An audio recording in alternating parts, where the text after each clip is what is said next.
હવે પછીનો સમુદાય છે મૃદુકાય. મૃદુકાય સમુદાય તો તેની સંમિત દ્વિપાર્શ્વ સંમિત શરીર ગુહા પ્રમાણમાં નાની હોય છે. શરીર થોડુંક ખંડન ધરાવે છે. કંકાલ ખાસ ધ્યાન રાખજો કે મૃદુકાય સમુદાયના પ્રાણીઓ પ્રમાણમાં પોચા હોય છે, નરમ હોય છે. આ પ્રાણીઓ કોમળ શરીર ધરાવતા હોવાથી મોટા ભાગના પ્રાણીઓની ઉપર શું આવેલું હોય છે? કવચ આવેલું હોય છે. પરિવહન તંત્ર ખુલ્લા પ્રકારનું હોય છે. ઉત્સર્જન કાર્ય માટે મૂત્રપિંડ જેવી રચના ધરાવે છે. ધીમે ધીમે ઉદ્વિકાસ થશે એમ નવા નવા અંગો વિકસિત થશે. પ્રચલન મૃદુ પગનો ઉપયોગ પ્રચલન માટે કરે છે. ખાસ જુઓ, તેના ઉદાહરણો જોશો એટલે તમને આ બધા જ લક્ષણો છે એ ધીમે ધીમે મગજમાં સમજાવવા મળશે. કાઇટોન, ઓક્ટોપસ, પાયલા અને ઉનિયા એટલે કે છીપલું. હવે ઓક્ટોપસના તમે પગ જોયા છે. આ પગ છે પ્રચલન માટે મૃદુ પગ છે. કેવા પગ છે? મૃદુ પગ છે. આ થઈ મૃદુકાય સમુદાયની ચર્ચા. હવે પછીનો સમુદાય આવે છે શૂળ ત્વચી. નામ જેવા ગુણ, શરીર ઉપર શૂળ આવેલા હોય. શું આવેલું હોય? શૂળ આવેલા હોય. શૂળ ત્વચીમાં જલ પરિવહન નલિકા તંત્ર ધરાવતો પ્રાણી સમૂહ કોણ છે? શૂળ ત્વચી. જલ પરિવહન નલિકા તંત્ર ધરાવતો પ્રાણી સમૂહ. આ પ્રાણીઓની ત્વચા શૂળ જેવી રચનાઓથી આચ્છાદિત થયેલી. શૂળ એટલે કાંટા જેવી રચનાઓથી આચ્છાદિત થયેલી હોય છે. તેથી તેમને શું કહીએ છીએ? શૂળ ત્વચી. વસવાટ તો કે દરિયામાં મુક્તજીવી, દરિયાઈ મુક્તજીવી પ્રાણીઓ છે. ત્રિગર્ભસ્તરીય શરીર ગુહાયુક્ત પ્રાણીઓ છે. પ્રચલનમાં સહાયક વિશિષ્ટ પ્રકારનું જલ પરિવહન તંત્ર આ સમૂહની ખાસિયત છે. બાહ્ય કંકાલ તો કે પ્રાણીઓમાં કેલ્શિયમ કાર્બોનેટનું સખત કંકાલ અને શૂળ જોવા મળે છે. બાહ્ય કંકાલ તરીકે શું હોય છે? કેલ્શિયમ કાર્બોનેટનું કંકાલ. તેના ઉદાહરણો જુઓ: બરડ તારા, સમુદ્ર કાકડી, સાગર ગોટા અને સમુદ્ર તારા.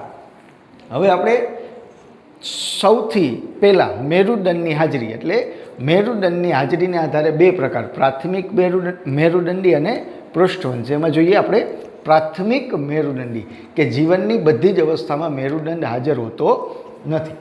પ્રમેરુદંડી અને મેરુદંડી પ્રાણીઓમાં જોવા મળતી લાંબા દંડ જેવી રચનાને શું કહેવાય છે? મેરુદંડ કહેવાય છે. મેરુદંડ પ્રાણીઓના શરીરની પૃષ્ઠ બાજુએ ક્યાં આવેલું હોય છે? પૃષ્ઠ બાજુએ જોવા મળે છે અને તે ચેતાપેશીને અન્નમાર્ગથી અલગ કરે છે. ચેતાપેશીને શું કરે છે? અન્નમાર્ગથી અલગ કરે છે. સ્નાયુઓને જોડાણનું સ્થાન આપે છે.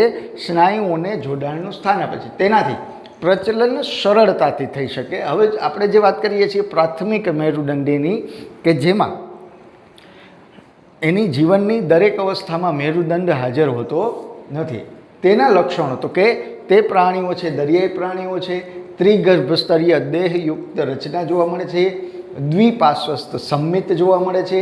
તેમના જીવનની બધી જ અવસ્થા સુધી મેરુદંડ હાજર રહેતો નથી.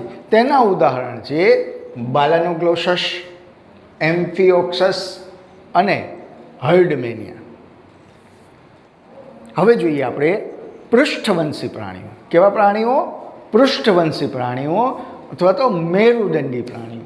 પૃષ્ઠવંશી પ્રાણીમાં સાચો મેરુદંડ તેમજ અંતઃકંકાલ ધરાવે છે અને પ્રચલન માટે મદદરૂપ સ્નાયુ કંકાલ સાથે જોડાયેલા હોય છે. પ્રચલન માટે સ્નાયુઓ છે કેની સાથે જોડાયેલા હોય છે? કંકાલ સાથે જોડાયેલા છે. આ પ્રાણીઓમાં પેશી તેમજ અંગોનું જટિલ કક્ષાએ વિભેદન જોવા મળે છે. હવે પછીના જે કાંઈ સમૂહો છે એ બધા જ પ્રાણીઓને તમે જોયેલા છે. મેં તમને કીધેલું હતું કે જેમ આગળ જતા જશું તેમ ઉપલા લેવલના સમૂહ છે એ તમે બધા જ પ્રાણીઓને જોયેલા હશે. આ પ્રાણીઓમાં પેશી તેમજ અંગોનું, પેશી અને અંગોનું જટિલ કક્ષાએ વિભેદન જોવા મળે છે. લક્ષણ: મેરુદંડ ધરાવે. બીજું, પૃષ્ઠ ચેતારજ્જુની હાજરી. ત્રીજું, ત્રિગર્ભસ્તરીય દ્વિપાર્શ્વસ્થ સંમિત જોવા મળે છે. યુગ્મિત ઝાલર કોથળી, પણ આ કેમાં છે? તો કે મત્સ્ય વર્ગમાં. અને દેહ કોષ્ઠની હાજરી. હવે તેના ઉદાહરણો અને દરેક ઉદાહરણોના સમૂહને લક્ષણોની આપણે ચર્ચા કરવાની છે. મેરુદંડી પ્રાણીઓનો આપણે વર્ગ સમૂહ જોઈએ તો કે મત્સ્ય. કયો સમૂહ જોઈએ? મત્સ્ય.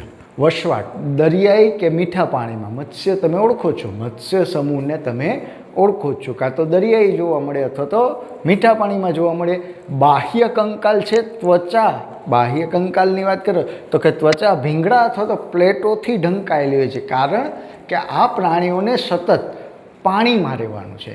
જો સામાન્ય ત્વચા હોય તો પાણીને કારણે ત્વચા છે એ ઉખડવા માંડે, પડ ઉખડવા માંડે. તમને ખ્યાલ હશે, તમારો હાથ છે 2 કલાક 2 કલાક પાણીમાં રાખો તો ઉપરનું જે આવરણ છે ત્વચાનું, ઉપરની બાહ્ય સપાટી છે કોહવાઈ જાય છે. કોહવાઈ ન જાય તે માટે તેના ઉપર ભીંગડાનું આવરણ હોય છે. શ્વસન છે એ ઝાલરો દ્વારા કેના દ્વારા થાય છે? ઝાલરો દ્વારા. પાણીમાં દ્રાવ્ય જે 4% ઓક્સિજન દ્રાવ્ય છે તેનો ઉપયોગ કરે છે.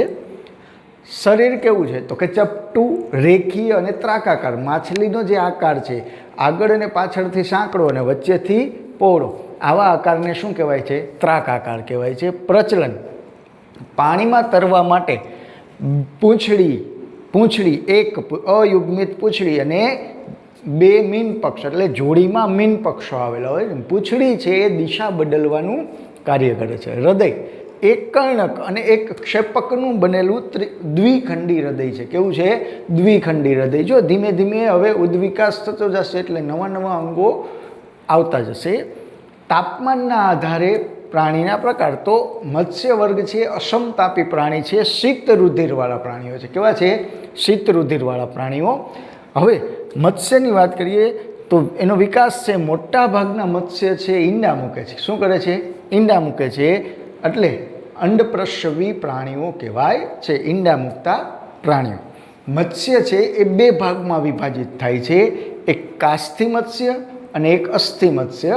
જેનું કંકાલ છે કાસ્થિનું બનેલું હોય તેવા મત્સ્યને કાસ્થિ મત્સ્ય કહેવાય, અને જેનું કંકાલ અસ્થિનું બનેલું હોય તેવા મત્સ્યને અસ્થિ મત્સ્ય કહેવાય છે. તો કાસ્થિ મત્સ્યના ઉદાહરણો છે મેન્ડેરિયન ફિશ, એંગલર ફિશ, લાઇન ફિશ, ટોર્પેડો, સ્ટિંગરે અને ડોંગ ફિશ. અસ્થિ મત્સ્યના ઉદાહરણો છે રોહુ, સમુદ્ર ઘોડો, ઉડતી માછલી અને એનાબાસ. તમે ખાસ જુઓ બાળકો, એમાં 2 નામ આપેલા છે. આ બંને નામ તમારે યાદ રાખવા જરૂરી છે. હવે આપણે નવો વર્ગ લઈએ છીએ ઉભયજીવી. ઉભયજીવી તમે બધા ઓળખો છો કે પાણીમાંય રહી શકે અને જમીન પર પણ રહી શકે તેવા પ્રાણીઓને શું કહેવાય છે? ઉભયજીવી પ્રાણીઓ કહેવાય છે. ઉભયજીવી એટલે ડિંભા અવસ્થામાં પાણીમાં અને પુખ્તા અવસ્થામાં પાણી અને જમીનમાં. હવે જો ખાસ ધ્યાન રાખજો, ઉભયજીવી પ્રાણીઓ છે ઈંડા મૂકતા નથી, પણ ઈંડા સ્વરૂપે ડિંભ બને છે. શું તૈયાર થાય છે? ડિંભ બને છે. એટલે જ્યારે તમે આવા પ્રાણીઓને આગળ અભ્યાસ કરશો ત્યારે ડિંભ શું છે એ તમને ખ્યાલ આવશે. તેની ત્વચા છે શ્લેષ્મ ગ્રંથિ ધરાવતી ચીકણી હોય છે, ચિકાસવાળી, હાથમાં પકડો તો લપસી જાય એવી હોય છે. બાહ્ય કંકાલ હોતું નથી. ભીંગડા તેમજ અન્ય બાહ્ય કંકાલ હોતું નથી. હૃદય 2 કર્ણક અને 1 ક્ષેપક ધરાવતું ત્રિખંડી હૃદય છે. 2 કર્ણક અને 1 ક્ષેપક ધરાવતું કેવું હૃદય છે? ત્રિખંડી હૃદય છે. શ્વસન, જો ડિંભાવસ્થાની વાત કરીએ તો શ્વસન ઝાલરો દ્વારા થાય છે, અને પુખ્ત અવસ્થામાં કાં તો ત્વચા દ્વારા થાય અથવા તો ફેફસા દ્વારા થાય છે. ઉત્સર્જન કાર્ય માટે શું આવેલું હોય છે તો કે મૂત્રપિંડ આવેલું હોય છે. વિકાસ, ઈંડામાં વિકાસ થતો હોવાથી બાહ્ય ગર્ભ વિકાસ છે. કેવો છે? બાહ્ય ગર્ભ વિકાસ. ઉદાહરણ તમે જોશો તો તેના ઉદાહરણ છે સાલામાન્ડર, ટોડ અને દેડકો. સાલામાન્ડર, ટોડ અને દેડકો. હવે જોઈએ સરીસૃપ, પેટે સરકીને ચાલતા પ્રાણીઓ. સરીસૃપ તો તેની ત્વચા ભીંગડાઓ ધરાવે છે. હૃદય સામાન્યતઃ ત્રિખંડી હોય છે, પરંતુ મગરની જાતિઓ છે એમાં હૃદય ચતુષ્ખંડી, એટલે 2 કર્ણક અને 2 ક્ષેપક ધરાવે છે. શ્વસન ફેફસા દ્વારા થાય છે. ઉત્સર્જન કાર્ય માટે મૂત્રપિંડ આવેલું હોય છે. તાપમાનના આધારે છે શીત રુધિરવાળા છે, એટલે કે અસમતાપી પ્રાણીઓ છે. વિકાસની વાત કરીએ તો ઈંડા મૂકતા પ્રાણીઓ છે, પણ તેના ઈંડા મજબૂત કેલ્શિયમના કવચથી ઢંકાયેલા મજબૂત હોય છે. સખત કવચથી ઢંકાયેલા હોવાથી ઈંડા છે જમીન ઉપર મૂકે છે, તેમને પાણીમાં ઈંડા મૂકવાની આવશ્યકતા નથી, ડિંભ નથી, પણ ઈંડા છે ઉપર કેલ્શિયમ કાર્બોનેટનું એક કવચ આવેલું હોય છે. ઉદાહરણ તમે જુઓ, કાચબો, નાગ, મગર, ગરોળી અને સાપ. 9 વર્ગ આવે છે વિહગ. વિહગ તો વિહગ એટલે કે બધા જ પક્ષીઓનો સમાવેશ કેમાં થાય છે? તો કે વિહગ સમુદાયમાં થાય છે. તેના લક્ષણોની વાત કરીએ તો પહેલાં ઉપાંગોથી લઈએ, તેઓમાં 2 જોડ ઉપાંગો એટલે કે 4 ઉપાંગો આવેલા હોય છે, જેમાં અગ્ર ઉપાંગોનું રૂપાંતર કેમાં થયેલું હોય છે? તો કે પાંખોમાં થયેલું હોય છે. હૃદય ચતુષ્ખંડી છે, શ્વસન ફેફસા દ્વારા થાય છે. તાપમાનને આધારે પ્રાણીના પ્રકાર, તો કે આ પ્રાણીઓ સમતાપી છે એટલે કે ઉષ્ણ રુધિરવાળા છે, છંછેડવા નહીં એને. વિકાસ, ઈંડા મૂકતા અંડપ્રસવી પ્રાણીઓ છે, શરીર પર પીછાઓ ધરાવે છે. ખાસ તમે વિહગ એટલે કે પક્ષીઓને ઓળખો છો, તેના ઉદાહરણ સફેદ બગલો, શાહમૃગ, બતક, કાગડો, ચકલી અને કબૂતર. હવે નેક્સ્ટ જોઈએ સસ્તન વર્ગ. શું? સસ્તન વર્ગ. તો ખાસ ધ્યાન રાખજો, ઈંડા મૂકતા પ્રાણીઓને આપણે જોઈ લીધા. હવે જોઈએ કે સીધો જ બાળકને જન્મ આપતા એટલે કે ગર્ભની અંદર બાળનો વિકાસ થતો હોય તેની વાત છે સસ્તન પ્રાણીઓ. તો પહેલું આવે છે સ્તન ગ્રંથિ, કે આ વર્ગના બધા જ પ્રાણીઓ નવજાત શિશુને પોષણ આપવા માટે દૂધનો સ્ત્રાવ કરતી સ્તન ગ્રંથિ ધરાવે છે. ત્વચા, પ્રાણીઓની ત્વચા પર વાળ, પ્રસ્વેદ ગ્રંથિ અને તૈલી ગ્રંથિઓ ધરાવે છે. હૃદય છે ચતુષ્ખંડી છે. તાપમાનના આધારે પ્રકાર જુઓ તો કેવા છે? સમતાપી પ્રાણીઓ છે એટલે કે ઉષ્ણ રુધિરવાળા પ્રાણીઓ છે.